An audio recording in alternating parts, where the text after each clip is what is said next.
Assalamualaikum dan selamat sejahtera. Nama saya Muhammad Nur Haziq Aiman bin Uzali. Nombor pendaftaran 07 DEE 19F 2017.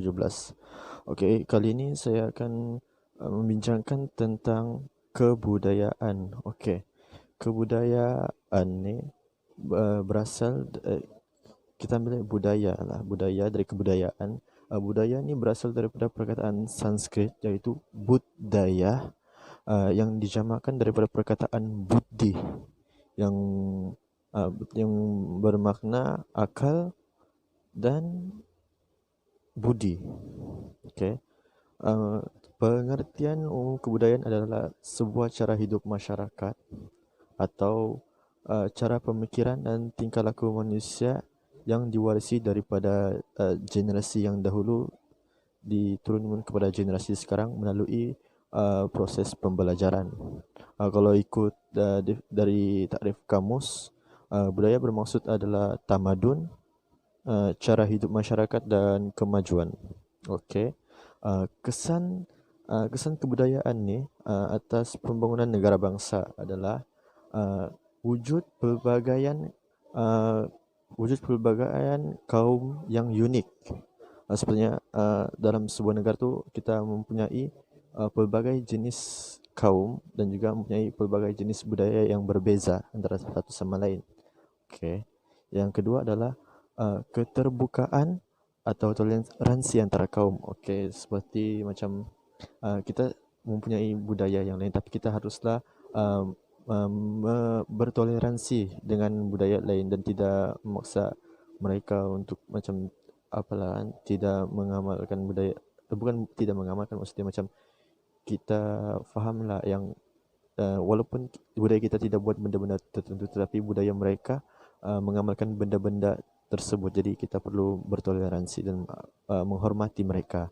Okey, yang ketiga adalah wujud persefahaman antara kaum.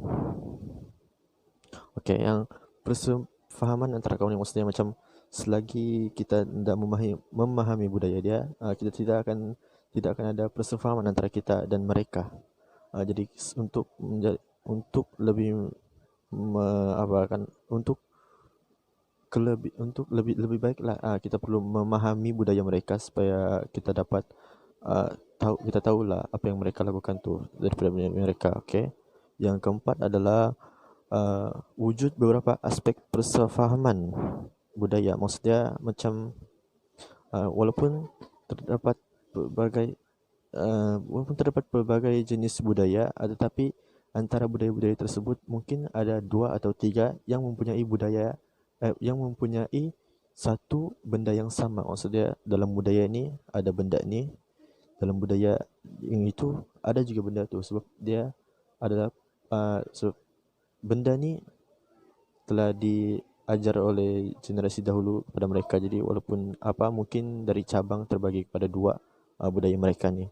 Okey, last sekali kalau boleh kalau contoh-contoh ni kan, contoh budaya ni kan kita ambil daripada tiga kaum utama lah yang ada di negara kita, iaitu kaum Melayu, Cina dan India. Masing-masing mempunyai budaya yang berbeza.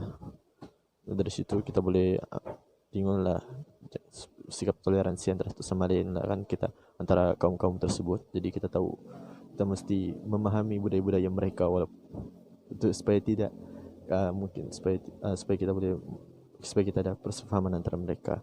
Okay, last sekali kesimpulan adalah budaya masyarakat kita mestilah jaga dan pelihara dan mengamalkan sikap toleransi antara satu sama lain. Itu saja kesimpulannya. Sekian, terima kasih. Nama saya Muhammad Khairil bin Khalid, nomor metrik 07 DI 19F 2015. Maksud perpaduan ialah penyatuan dan darjah serta jenis penyatuan yang dipamerkan sebuah masyarakat ataupun kumpulan dan jiran mereka. Ia merujuk kepada semua perhubungan sosial mengaitkan manusia. Istilah ini lazimnya digunakan dalam bidang sosiologi ataupun sains kemasyarakatan. Asas perpaduan bagi sesuatu masyarakat berbeza.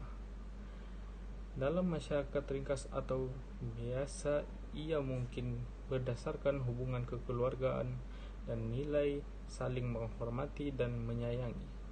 Bagi masyarakat yang lebih kompleks pula, terdapat beberapa teori berkaitan faktor yang menyumbangkan kepada perpaduan sosial ataupun masyarakat. Menurut Kamus Bahasa Melayu terbitan Fajar Bakti dan Berhad, pendidikan bermaksud sesuatu proses belajar dan juga mengajar. Perpaduan yaitu dapat didefinisikan sebagai satu proses yang menyatupadukan seluruh masyarakat negara supaya setiap anggota masyarakat dapat membentuk satu identiti bersama serta perasaan cinta dan bangga akan tanah air. Di samping itu, definisi perpaduan menurut Kamus Dewan 1994 menafsirkan sebagai pelaburan persesuaian,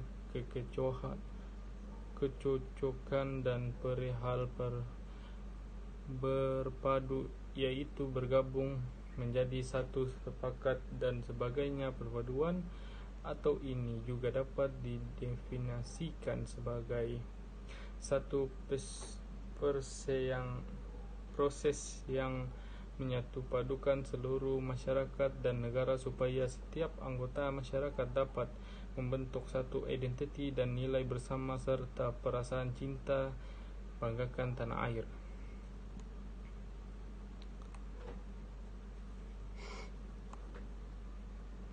Usaha kerajaan untuk mewujudkan sistem amaran konflik perkauman bagaimana yang dicadangkan tahun lalu mengheret beberapa perspektif terhadap pencapaian negara dalam usaha menyemarakkan perpaduan kaum. Antara persoalan yang terbangkit yaitu sejauh manakah usaha kerajaan selama ini berhasil untuk memakmurkan perpaduan kaum, dan apakah pencapaian usaha perpaduan kaum selama amat lemah sehingga kerajaan memerlukan suatu sistem indikator bagi mengesan konflik perkauman. Pada julur sejarah, usaha serius Malaysia ke arah perpaduan kaum dilihat mula bercambah setelah tercetusnya tragedi 13 Mei apabila Majlis Perpaduan dan dengan Kementerian Perpaduan Negara ditubuhkan.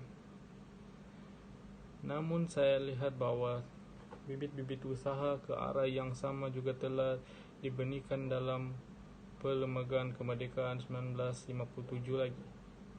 Sekian, terima kasih.